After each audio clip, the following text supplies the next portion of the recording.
Hey guys, welcome back. So what you see on the screen now is a very typical follow-up system that most dentists use, okay? Now if you look at it, a typical follow-up is a new patient inquiry comes in, the front office either calls them or emails them to schedule a consult. Now, the inquiry says yes, the consult is scheduled. If they say no, okay, it's done.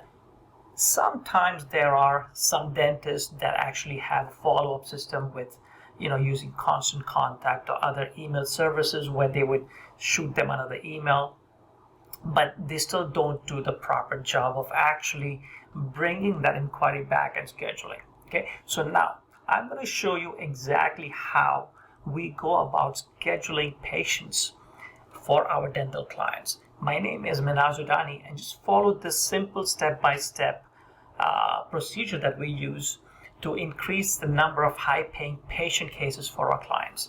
Now, this may look a little complicated, but let me go through it with you and explain it so you get a better idea of exactly what it is and how we do it. So this right here is, various sources that we can possibly get inquiries from, patient inquiries. So when a patient inquiry comes in, the first thing is, we send them confirmation text message and an email. Now, this goes out to the inquiry, welcoming them to your practice. Next is we send them to a scheduling page to have them schedule an appointment. Now, once they schedule the appointment, they get a confirmation email and a confirmation text message, letting them know of the exact date and time and your address of the practice where the procedure or the case, where the consult is going to be taking place. Then we send them a reminder 2 days prior via email and a text message again. Then we send them another reminder a day before. Now this right here, day before reminder call, that's actually a forced call. This is where the office front staff comes into play. So it's actually a forced manual call. What happens is our system will call the office and there'll be a whisper message saying appointment confirmation call for patient and the patient's name, and press any key to continue. So once they push a key, it's going to connect them to the patient that has scheduled the appointment, all right, for the next day. Then morning of the procedure or the consult, we shoot another text message to the patient.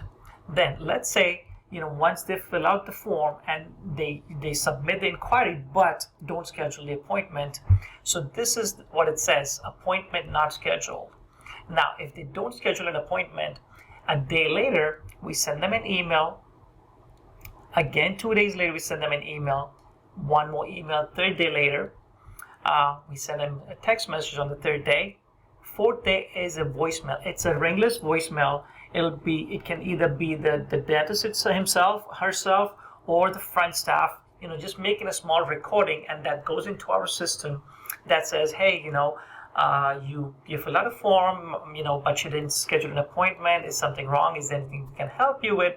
Whatever content you want to put in there, it's going to be like a ringless voicemail. So it's going to show up as a missed call on the patient's phone, and it'll go straight to the voicemail.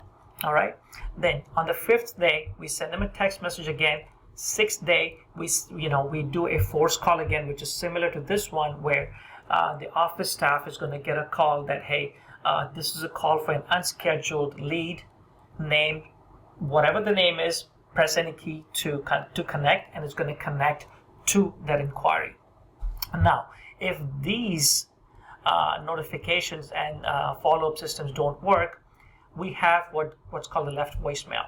So after this, we leave 3 other ringless voicemails on the 7th, 8th, and 9th day. Okay, so they're all going to be different or similar. It doesn't matter. It's up to you as a dentist or your staff how they want to record that, and we can actually give you a script exactly what to say, and you can record that. We can put it on a system, and it'll go out. Now, let's say everything is done, scheduled, and the patient's supposed to come in for a consult but does a no-show. So if there's a no-show, we send them a voicemail. Again, it's a ringless voicemail on the day off, an hour after the scheduled appointment. We send them, hey, are you okay? You didn't show up. We send them an email and a text message.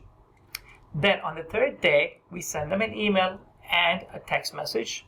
On the fifth day, we do a manual force call where your office will actually call again. It's going to be a whisper message letting them know it's for a no-show and push any key to connect.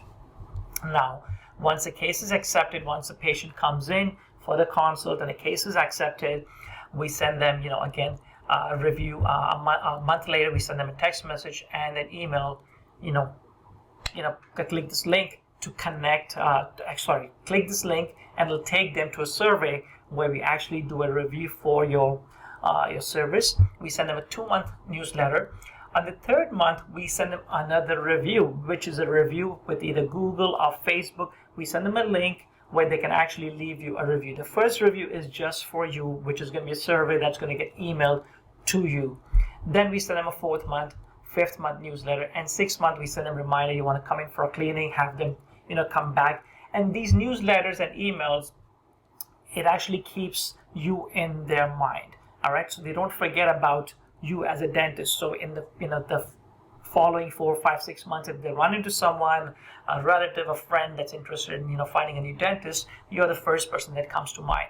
Now, this is what our email sequences look like. So what I explained to you right here, when the appointment is scheduled, there's a confirmation email, confirmation text message, and the 2-day email and the text message that goes out, which is right here. This is also the email and the forced call and the text message that goes out. Now remember, this is mostly all hands off from your staff, so you don't have to add an extra staff just to manage all of this. The only time your staff comes into play is when there's actually a manual call. Now, best part about all this is actually all on automation. Our portal actually takes care of everything, including making the forcing your staff to actually accept that manual call. So if your staff isn't available, it's okay, they don't have to answer, which is fine. It's going to try your staff again when they're available. So this is the only time your staff actually comes into play. Everything else is automated, so you don't have to sit there and send text messages manually or emails manually or send the voicemails manually to contact your patient inquiry. Now, this is what happens when the inquiry comes in on your staff side. So let's say this is the patient inquiry that has come in. So once the appointment is scheduled, your staff will get a text message if they want. Plus, we will also shoot an email letting them know that here's the patient, name, email, phone number, and the scheduled appointment time and date. That's this right here. This is a confirmation email. This is when they schedule the appointment and they cancel it. So if they cancel the appointment, we automatically send the patient a text message and an email to reschedule. At the same time, your office will get an email that, hey, this patient has canceled the appointment, so you can actually make changes on your calendar, or our system can do it for you on automation. On the 6th day, if they haven't rescheduled, we can actually do another forced call where your office can call the patient back and reschedule. And if there's a no-show, let's say they don't show up, of course, which I showed you right here, on the 5th day, if they don't show up, this is what happens. So this is what we're bringing in here, where they're actually your staff comes into play. So these 3 times is where your staff is actually coming into play and doing something manual. Everything else that we do is automated, and this has really, really improved how our dentists are increasing, are scaling their practice from, to an extra 6-7 figures every single year. So follow these steps, and if you have any questions, let me know. I'd be more than happy to help you.